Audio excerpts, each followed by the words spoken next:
Lecture 9, How to Study Consciousness Scientifically.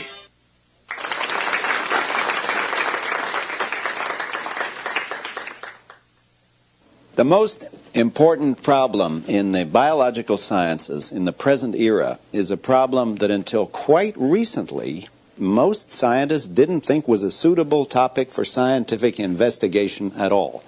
The problem is just this: how exactly do brain processes cause consciousness? Now, on our current theories, we think the functional unit is the neuron, and particularly the points where the neurons communicate with each other, the synapses. So given that model, the question would be, how exactly do neuron firings at synapses cause all of our conscious life? Now, it's an important thought, one we've had in earlier lectures. It's an important thing to keep in mind that the enormous variety of our experiences, everything that happens to us, all of the input stimuli that we get, are converted into this common medium, variable rates of neuron firings at synapses, and those variable rates of neuron firings cause all of the enormous variety of our conscious life, whether or not it's the blue of the sky or the taste of the wine or the reminiscences of your childhood. All of those conscious experiences are caused at the level of neurons at synapses, at least as far as we know. Now, you might think, well, if that's a scientific problem, why don't these guys just get on with it and solve it? And I think in the end, that will be the right approach. But unlike most scientific problems, this one is loaded with philosophical confusions. There are a rather large number of philosophical obstacles to getting an adequate account of consciousness. And in this lecture, I'm going to try to remove some, and in fact, I hope most of those obstacles. And what I'm going to do is list 9 difficulties, 9 objections, 9 problems that there are in getting a scientific account of consciousness. And to lead into that, I want to mention 3 overriding assumptions that we tend to make that I think are mistaken and that give rise to the 9 problems I'll mention.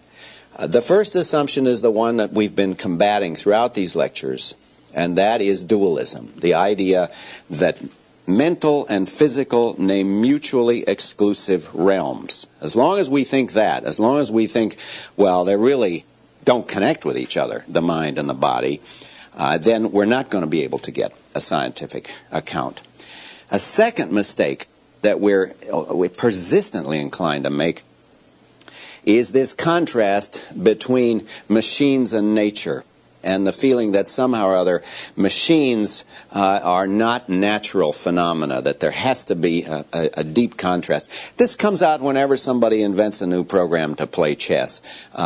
In one of the recent ones, there was a huge outpouring in the newspapers about, oh, wouldn't it be awful if we built a computer that could beat the best human chess players. Why? What's so bad about that? I mean, wouldn't it be a threat to our dignity? I don't feel my dignity is threatened when I see a steam shovel that can dig faster than any human, or a pocket calculator that can do addition, a pocket calculator that can do addition and subtraction faster than even the world's best mathematician. It's just what we do as living, thinking machines is create dumb, unconscious machines that enable us to do a whole lot of things that we couldn't do otherwise. I don't find our ability to create machines that behave as if they were intelligent. No, I notice I say as if they were intelligent. I don't find our ability to create such machines somehow or other a threat to our dignity. But the idea that we do that, where would we ever get such a crazy idea? It's because I think we're contrasting ourselves with machines, and we somehow or other feel maybe the machines are a threat. Maybe they're threatening to us.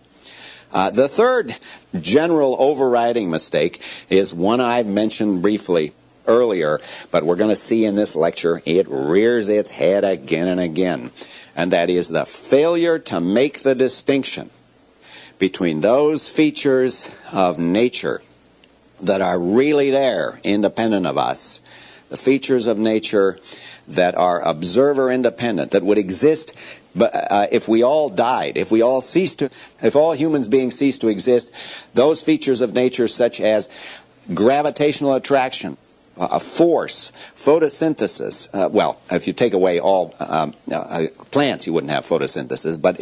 But those features of nature that are independent of any sort of human consciousness, what I call intrinsic, need to be distinguished from features like computation, money, government, marriage, and the use of objects to perform functions, such as being a knife or being a chair, which, as I said in earlier lectures, are observer relative. We're going to see that distinction come up again in this lecture.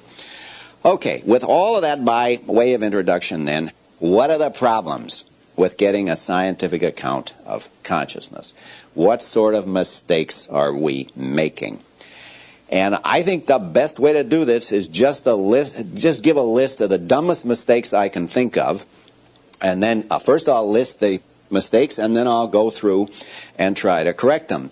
Now, I have to tell you in advance, this isn't stuff I thought up sitting in my study.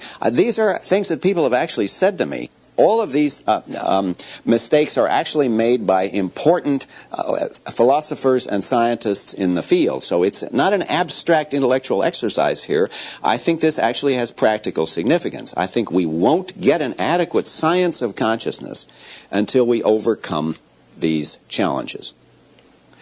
Number one, it is often said you don't even have an adequate definition of consciousness. There's no scientifically adequate definition. We don't even know what we're talking about. The whole notion is ill-defined. We can't even get a handle on what the problem of consciousness is because nobody has given us a satisfactory definition of consciousness. So that's, as I said, I'm not going to answer these things. I'm going to resist the temptation to answer them on the spot. I'm going to come back after I have stated the problems or what I think of as mistakes, and then come back and try to answer each question. Number two, whatever else is true of consciousness, it's subjective. You're talking about people's subjective experiences. But science is objective. Science is by definition objective. So you got a kind of syllogism here. Consciousness is subjective, science is objective, therefore there can be no science of consciousness. Whatever else consciousness is, it's not a suitable subject for scientific investigation. The third objection. If you tried to investigate consciousness scientifically, you really go to work and try to figure out how the neuron firings cause these mysterious, touchy-feely, airy-fairy conscious states, you couldn't do it because there's no way you can ever get over the hump from neuron firings to feelings. I mean, I now have a very particular human sensation that we've all experienced thousands of times, the taste of water. Now, if you did a study of all my neuron firings when I tasted water, how are you supposed to get from the neuron firings to the feelings? I mean, this is what Dave Chalmers calls the hard problem. And you remember we mentioned Tom Nagel's What It's Like to Be a Bat. It's the problem of trying to get from the bat's neurophysiology to the bat's feelings. And some philosophers like Colin McGinn have said, forget it, we'll never get the answer to that question. We couldn't possibly understand the link between the brain and feeling, because how are you supposed to show that the feeling is a natural consequence of neuron firings? There just isn't any connection between neuron firings and feelings, so we're never going to be able to explain that. A fourth problem, a fourth objection, and this comes up more often than you might suppose. I was surprised to find this in actual practicing scientists. A fourth objection is this. If you were going to do a science of consciousness, you'd have to take this sort of qualitative touchy-feely stuff, the so-called qualia, and put them off on one side. If a serious science of consciousness couldn't spend any time on the qualia part of consciousness, they need to be moved over to one side so we can concentrate on the really serious problems, on those that are subject to scientific treatment. Now, I wouldn't have believed that anybody could say that, but I found something like that in two very important books. One by Francis Crick, The Astonishing Hypothesis, where Crick tries to advance a theory of consciousness, and he's very dismissive about qualia. And another one, a book by Gerald Edelman called Bright Air, Brilliant Fire, and that's a successor to his earlier book, The Remembered Present. And in both of those books, Edelman is also somewhat dismissive about qualia, as if, well, we need to solve the serious scientific problem of consciousness, but don't worry about qualia. All right, well, we're going to come back to that. Now, a fifth problem I have mentioned briefly in earlier lectures, and that's this.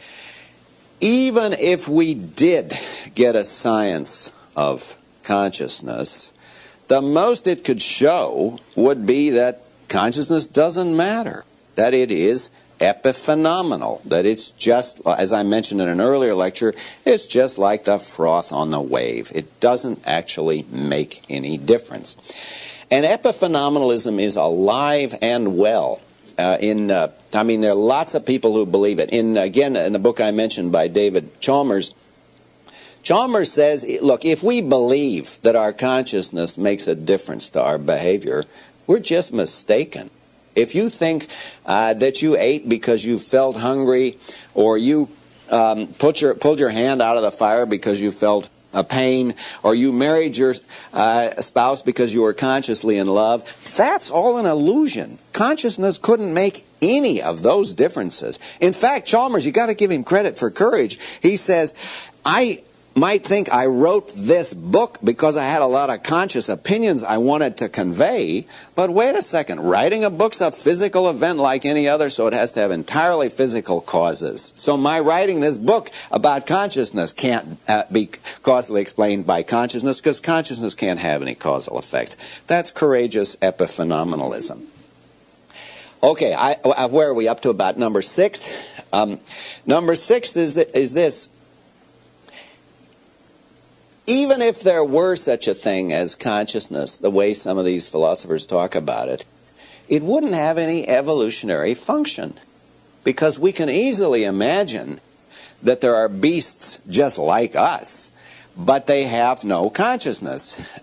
So it looks like whatever else consciousness is good for, it has no evolutionary role, because it's very easy to imagine people who have all of our selectional advantages without consciousness. It's perfectly possible to imagine a world in which the selectional advantages that enabled human beings to survive and prosper are present, but without any consciousness at all, so it seems there's no evolutionary function of consciousness. An 8th question, I'm up to a 7th. A 7th question is this. If it's really the case that there is a causal relation between brain processes and consciousness, then it looks like you've got dualism. Because what are you going to say? If you're going to say, look, there's the brain process as cause and consciousness as the effect, then you've got a dualistic distinction between the material cause and the psychological effect, between the physical cause and the mental effect. And we all know what that is. That's dualism. Maybe it would be property dualism, or maybe it's substance dualism, but whatever it is, it's bad news. Because if we got one lesson that we've learned in the past 300 years, is that dualism doesn't work. It's a very unsatisfactory theory. So if you've got a theory that implies dualism, you're in some kind of deep trouble. An 8th question, or an 8th problem, is this. If we had a science of consciousness, it would have to be reductionistic, because that's what science is. Science is reductionistic. The way that science explains something like solidity or liquidity or life or sunsets is by reducing it to something else. So the most the science of consciousness could do would be to get rid of consciousness by really showing that it's really just something else, really just neuron firings or some quantum mechanical phenomena. There are different theories. But whatever theory of consciousness we have, it's going to get rid of consciousness because it's going to be reductionistic. And the final one we've seen before, but it has a special role to play in this discussion, and that's our old friend, information processing.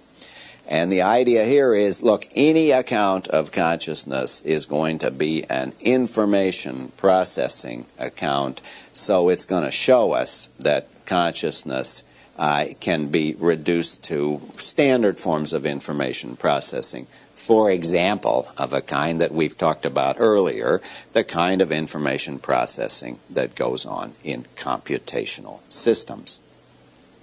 Okay, that's quite a heavy menu for one lecture, but let's do it. Let's just go through those questions. First, the definition of consciousness. We need to distinguish common sense definitions whose purpose is just to identify a subject matter from analytic definitions that tell us about the essence, the essential traits of the subject matter we've identified. Now, analytic definitions come at the end of a scientific investigation, not at the beginning.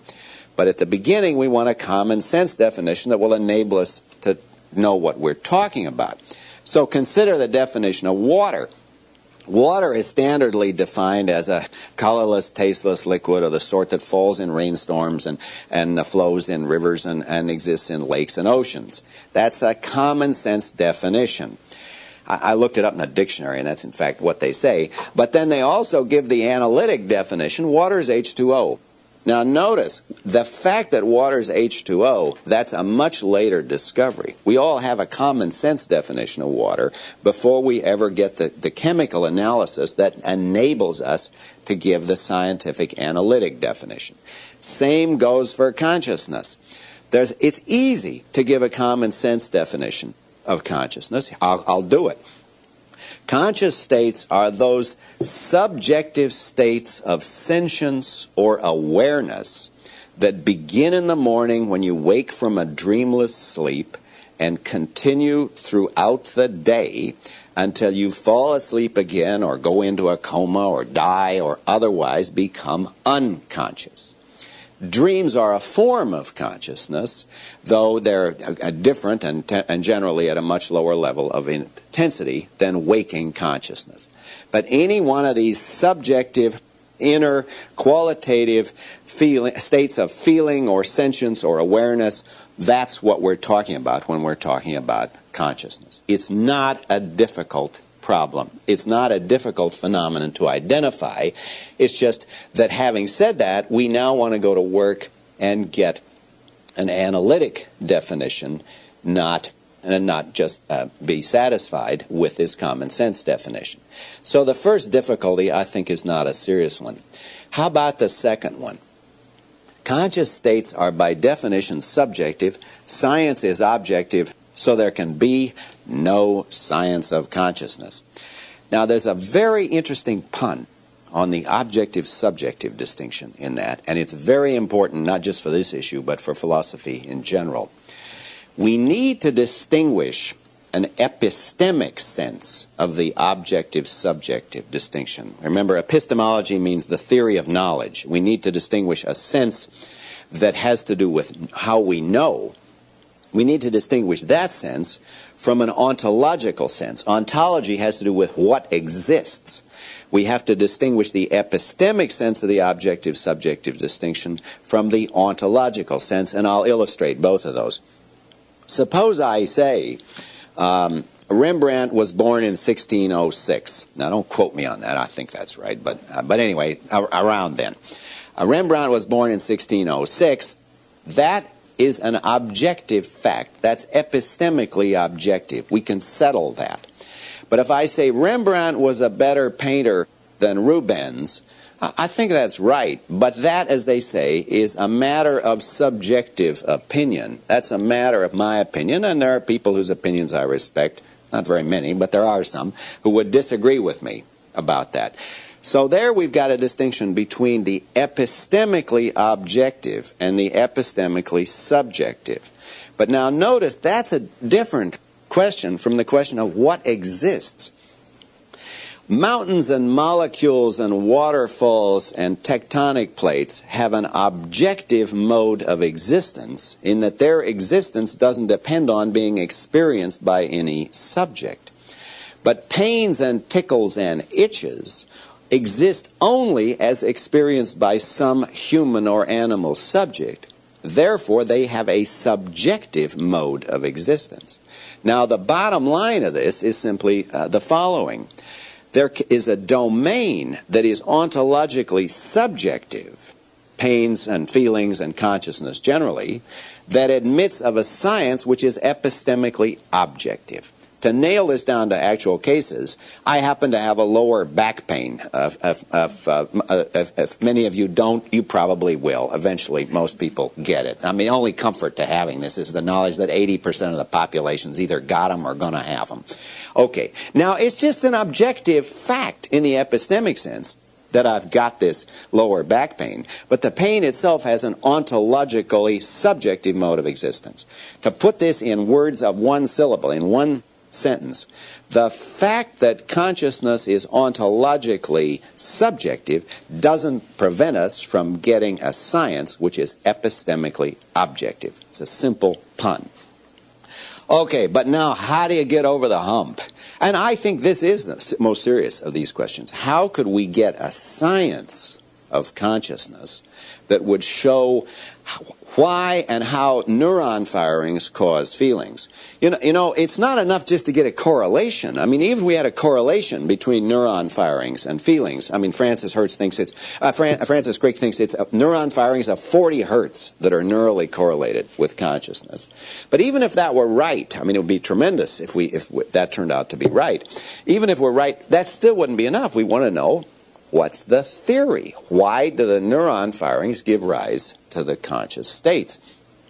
See, think of it this way. We have a perfect correlation between lightning and thunder, but you don't have a theory. You don't have a satisfactory scientific explanation. When you just say lightning and thunder are correlated, you got to show how and why the lightning causes the thunder. Now, similarly, it's not enough to get a correlation between the neuron firings and the feelings. We've got to show how and why neuron firings give rise or cause feelings. And the objection goes, not only do we not have a theory of that, we don't even know what a theory would look like. I mean, it would take a major scientific revolution to get us a theory of how and why neuron firings could give rise to subjective feelings of awareness. Now, I think this is a serious problem, and I think we don't have an adequate theory of how it could work, but I'm not as pessimistic as people like Colin McGinn and Thomas Nagel. Why not? Well, there are two things I want us to keep in mind. One is, we know it happens, right? We know that your brain processes affect your consciousness. Anytime you have any doubts about that, just drink a big glass of scotch, and you will discover, yes, that when the stuff hits your brain, it definitely affects your consciousness. We know it happens. We know that brain processes do it, and if it happens, it ought to be able for us to figure out how it happens. Now, that's the first point. The second point is this. We've been in this situation before in the history of science. As recently as 100 years ago, our great-grandparents had a huge battle about life. And the question was, could you explain life in chemical terms? How could you give an explanation of life just in these mechanical terms? And a lot of people thought, you can't do it. You got to postulate a kind of life spirit in order to explain how matter can be alive. You got to postulate an élan vital. Sounds better in French. And the whole idea was that we would never get a chemical account of life. Well, now we can't even recover those issues. Now it just seems obvious to us that we have a biochemical account. And that is not because the mechanists, as they were called, won the battle and the vitalists lost. That's what happened. But more deeply because we got a much richer theory of the mechanisms. We now have a conception of biochemistry that's vastly richer than anything that was available 100 years ago. And today we can't even feel the force of the debate that went on a century ago. Another example, electromagnetism. If in the history of science, if you remember how Newtonian mechanics gave a very simple account of the universe with a rather limited number of laws, but there was a mysterious and puzzling feature, and that was electromagnetism. I mean, those magnetic filings just didn't look like Newtonian objects. They didn't look like the planetary system, for example, and it seemed spooky. It seemed really mysterious that there should be such thing as electromagnetism. But then Clerk Maxwell came with his equations, and now it's just another scientific theory.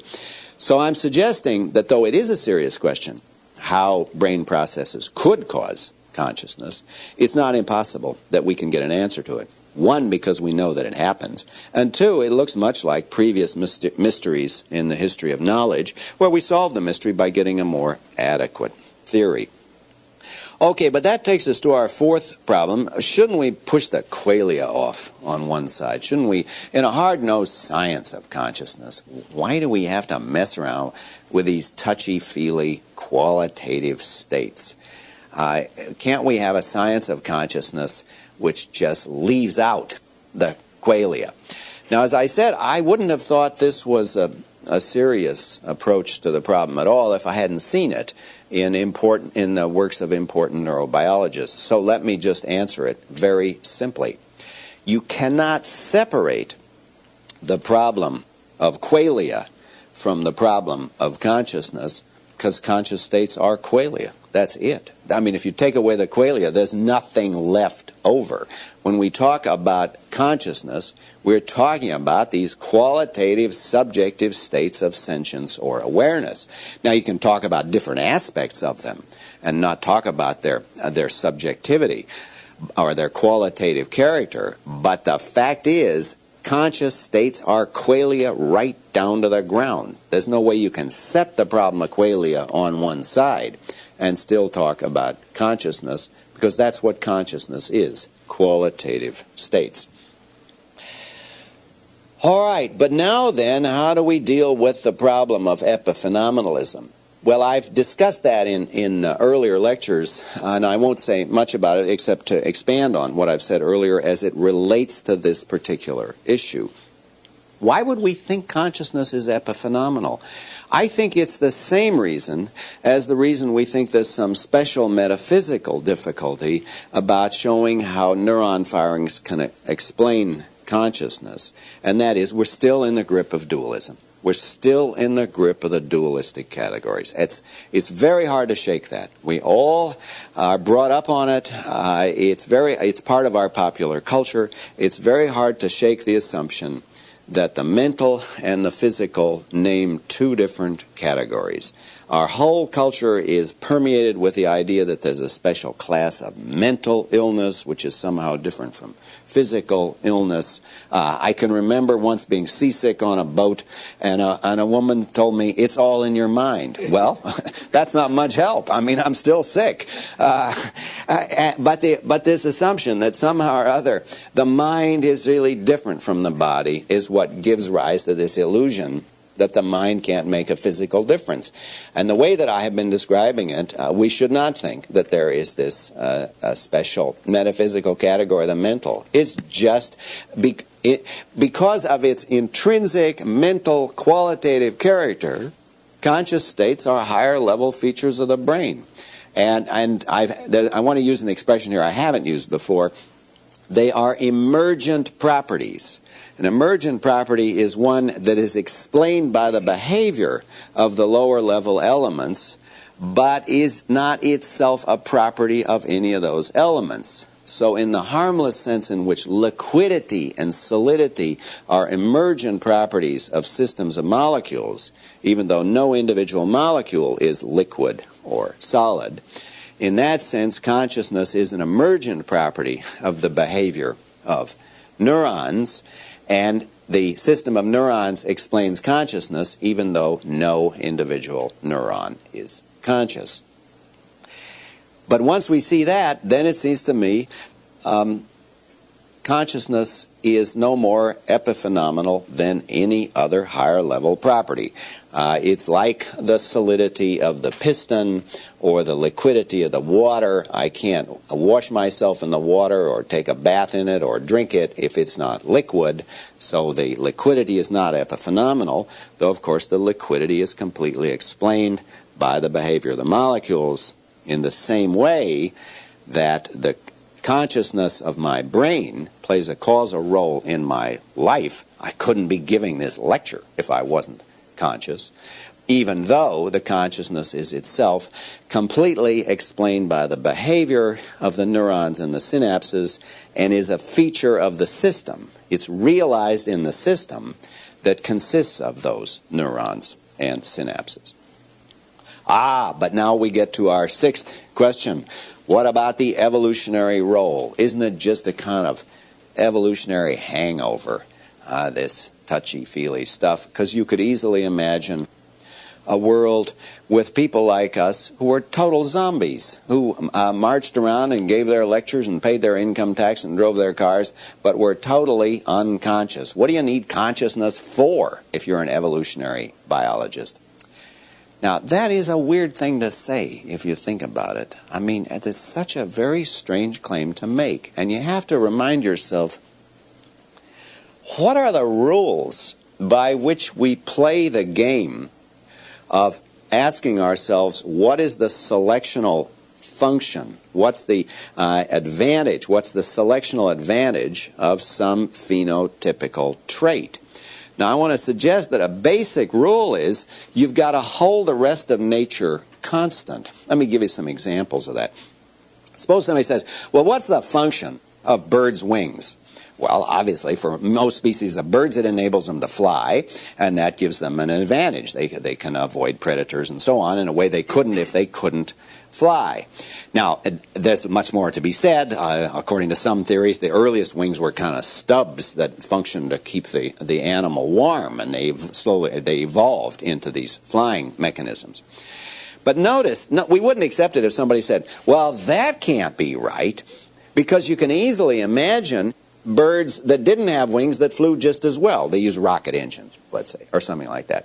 Well, that's crazy, because the way that we play the game of evolutionary biology, the rules of the procedure are that you have to assume that nature is constant. You can't say, look, the function of photosynthesis can't be to provide the plant with food, because you could easily imagine a world in which when the plants needed food, they went around the corner to a McDonald's and bought a hamburger. Well, you could imagine that as science fiction, but that's not how nature works. Now, similarly, I want to say, if you're asking, what is the evolutionary function of consciousness?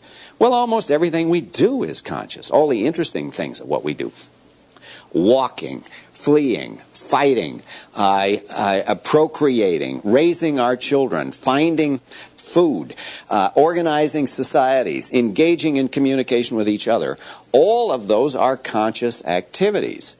And it doesn't make any sense to think, well, imagine those going on without consciousness any more than it makes sense to say we can easily imagine birds flying without wings. You can imagine that as a science fiction fantasy, but in real life you have to assume nature is held constant when you ask what is the evolutionary function of something. And if anything, with the result of this, that consciousness has vastly too many evolutionary functions. So to ask what is the evolutionary function of consciousness is almost like asking what's the evolutionary function of being alive. You can't evolve if you're not alive. And human beings like ourselves couldn't evolve if we weren't conscious, because the things that we need to do in order to survive and produce the next generation all require, or almost all require, consciousness. Some don't. You can digest when you're unconscious. But so the question, what's the evolutionary function of consciousness, is like the evolutionary, like the question, what's the evolutionary function of being able to walk, eat, find food, organize into social groups, produce our young, raise our young, fight off illness, defend ourselves from our enemies, and do all the other things that are necessary for survival.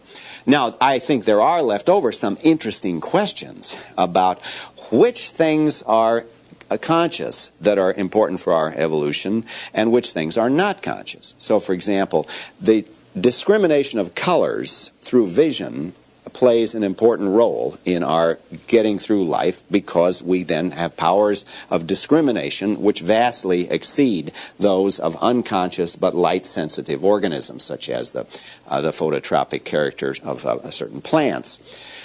Okay, so there are still specific questions. Now, the color vision is different from digestion because digestion, the digestive processes are mostly unconscious. So there will be an interesting discussion in evolutionary biology about which of our phenotypical traits that enable us to survive are conscious and which are not.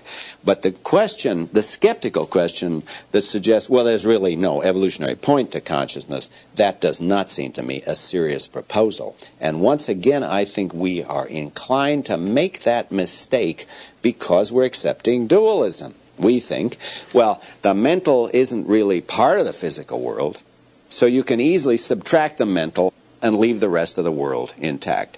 And the answer is, for people like us, you can't. If we're unconscious, we can't cope. I mean, just think of what it is for someone to be in a coma or for someone to be otherwise unconscious, and you'll see that the ability to cope with life and society requires consciousness.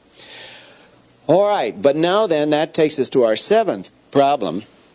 Well, all the same, doesn't any causal account of the type that you've been proposing, doesn't that put you back in bed with Descartes, where you've been trying to get out of all this time? Aren't you then stuck with dualism? Because what you said was, you got the physical causes in the form of brain processes and the mental event in the form of the effect, and that's dualism all over again, because you got the physical or material base that gives rise to a mental or spiritual or psychological effect, and that's dualism, and we're trying to avoid dualism because it didn't work. We tried it for centuries, it was a failure. I think this mistake comes from taking another philosopher too seriously, and that's David Hume. Most people are in the grip of philosophers whose names they never heard of, like Descartes and Hume and Kant and Aristotle, or if they have heard of them, they can't pronounce the name properly or can't spell it. I mean, many of my students still want to say Descartes. But in any case, what Hume did was give us the idea that all causation is a matter of discrete events in time. First you have the cause, the victim got shot, and then you have the effect, the victim died. There's first the cause, then the effect. It's a series of discrete events. Well, that's true for a lot of causes, but there are a lot of causal relations in nature that aren't like that. Think, for example, of the pressure of the furniture in this room on the floor. That's not a separate event. That's a continuing state, and that is caused by the force of gravity. And gravity, again, is not a separate event. It is a continuing force in the world. And I mentioned in earlier lectures, and want to repeat now, there are all sorts of explanations that are bottom-up explanations, where by bottom-up I mean, the metaphor is not all that useful, but it's very common, so I'm using it. By bottom-up, I mean we explain the behavior of big things in terms of the behavior of little things. We explain the surface phenomena of a system, such as its transparency or its liquidity or its solidity, in terms of the behavior of the micro elements. And once again, that's not event causation, because that's a continuing state of the system. The system continues to be in a state of solidity or liquidity as long as the molecules continue to behave appropriately. So it seems to me once we get over the idea that all causation is a matter of discrete events following sequentially in time, we can see there's no dualism of mind and body implicit in the idea that at one and the same time, the brain processes cause consciousness. That is to say, neuron firings at synapses cause consciousness, but consciousness is itself a higher level physical feature of the system. Consciousness is both caused by and realized in the system of neurons. Well, but the next argument says, and now we're up to number 8, haven't you got reductionism? I mean, in the end, mustn't an account of consciousness, an honest-to-John scientific account, be a reductionist account? Because that's what science is. Science is reductionist. We get rid of sunsets. We showed the sun doesn't really set. It's entirely explained by the rotation of the Earth on its axis, the appearance of the sunset.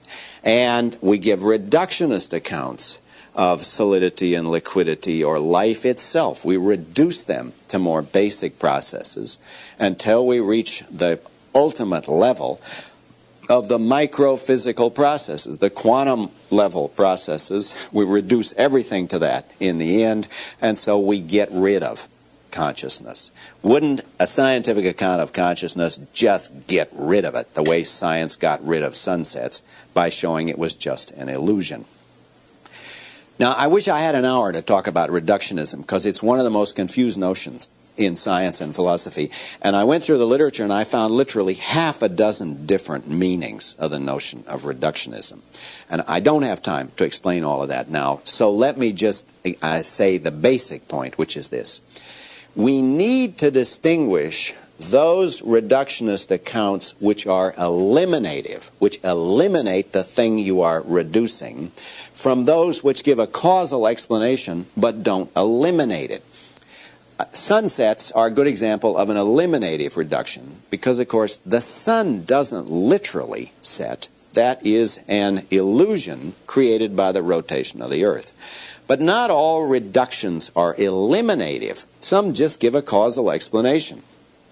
The causal explanation of solidity, in terms of the fact that the molecules are moving in lattice structures in vibratory motions, that doesn't get rid of solidity, it just explains it. And what I'm suggesting is a scientific account of consciousness won't eliminate it for a very simple reason. You can't eliminate anything that actually exists, and consciousness actually exists. Now, why can't we do the appearance-reality distinction for consciousness as we did for sunsets? Well, that's a very deep point, and the point is where the existence of consciousness is concerned, the appearance is the reality. If it seems to me that I'm conscious, then I am conscious. Whereas if it seems to me that the sun is setting, it doesn't follow that the sun is setting. A final question, and that was information processing. Shouldn't we go back to our old friend, the digital computer, or some other information processing system to find our proper model for consciousness? Well, we all know the answer to that by now. Information processing names an observer-relative phenomenon. Except for those few cases where I'm actually thinking about something, about how to get to the airport or how to file my income tax, which are conscious acts of information processing. The sort of information processing that goes on in computers is entirely observer-relative. Consciousness is observer-independent. We will not give an account of consciousness. We won't give an analysis or a definition or a reduction of consciousness to something which is observer relative, because consciousness is intrinsic. Consciousness is something we have intrinsically.